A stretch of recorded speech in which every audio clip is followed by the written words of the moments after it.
décret d'application du code minier. Consultation des parties prenantes. Plusieurs dispositions du nouveau code minier nécessitent une réglementation pour leur mise en œuvre effective. Ainsi, l'initiative pour la transparence des industries extractives, ATI Madagascar, a organisé aujourd'hui une consultation des parties prenantes au Minin Business Center d'Ivat, sous le haut patronage du ministre des Mines Olivier Ergen Irakut-Malal. La séance plénière a été suivie de travaux de commissions thématiques. La Chambre des mines et les opérateurs miniers se réjouissent de la place qui a été accordée au secteur minier dans la dernière PGE et nous sommes pleinement disposés à nous inscrire en tant que partenaires dans l'effort qui doit, je pense, raisonnablement faire du secteur minier national un levier de développement économique et un contributeur à l'industrialisation à large échelle du pays.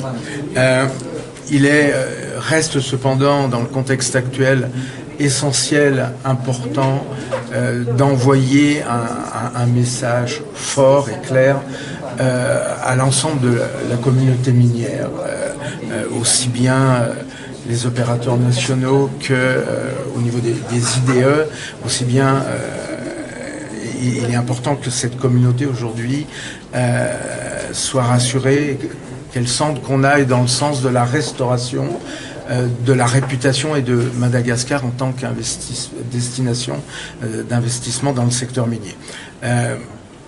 On a accompagné l'année dernière le processus de refonte du code minier. Je pense qu'on est arrivé à une situation équilibrée qui est de nature à satisfaire l'ensemble des parties prenantes au secteur minier national. Ceci étant, il reste encore des points de clarification. Je pense que c'est toute la valeur ajoutée qui va être apportée par cette journée de consultation des parties prenantes. On a besoin d'éléments de compréhension, on a besoin d'éléments de clarification, et je dirais que tel que Monsieur le ministre et le directeur général du BCMM ont fait une très large présentation de la situation des permis miniers, qui reste quand même aujourd'hui la préoccupation première du secteur et qui, pour revenir à ce que j'ai dit il y a quelques instants, serait à mon sens le message le plus fort et le plus rassurant à envoyer à la communauté minière. Le président de la Chambre des mines nous livre son opinion sur la place accordée au secteur minier dans la première politique générale de l'État. Selon les précisions du ministre des Mines Olivier Ergen Irakut-Malal, l'application du code minier aura des retombées économiques positives et assurera une stabilité aux investisseurs. CUA, AFD. Inauguration du hôtel Nzazakil de Namontagne. Le 4e hôtel Nzazakil de la commune urbaine d'Antananarivo a été inauguré aujourd'hui par le président de la délégation spéciale, Richard Ramanabitan, et l'ambassadeur de France à Madagascar, Arnaud Guillois. Ce centre nutritionnel implanté à Madeira Namontagne résulte du partenariat entre la CUA, la société Nutrisaz et l'ONG Crète. Il est financé par l'AFD à travers le projet Heinz qui œuvre à la lutte contre la malnutrition. Nous avons aujourd'hui inauguré ce magnifique hôtel Nzazakil qui, pour l'essentiel, vient apporter une réponse aux enjeux de malnutrition ou de sous-nutrition de la population malgache. Et ici même, on produit, on prépare de la nourriture avec bien sûr des compléments nutritionnels pour les enfants malgaches qui sont souvent, en tous les cas ici dans ces quartiers, dans des situations un petit peu difficiles. Mais on fait plus que cela. Nous avons également inauguré des salles qui vont permettre leur développement cérébral, scolaire.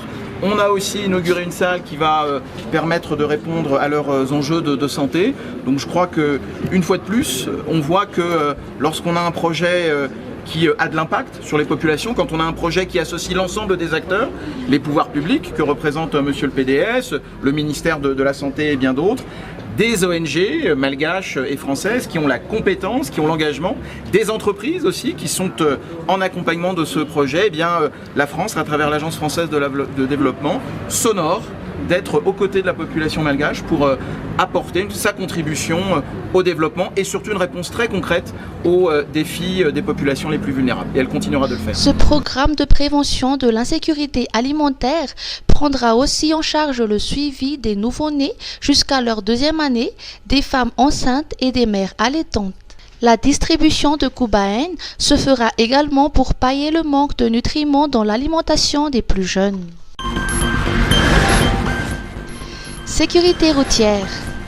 Plus de 7600 victimes d'accidents mortels chaque année. Le ministre des Transports et de la Météorologie, Valérie Ramondzavelu, rapporte que plus de 7600 personnes perdent la vie chaque année dans des accidents de la circulation à Madagascar et les chiffres de la Banque mondiale font état d'un taux de mortalité de 22 personnes par jour. Ce taux est 3 fois plus élevé qu'à l'époque de la Covid-19. Toutefois, le ministre se veut rassurant et souligne que des efforts ont été concédés par son département pour réduire ce taux, comme l'adoption de la politique et de la stratégie nationale de la sécurité routière.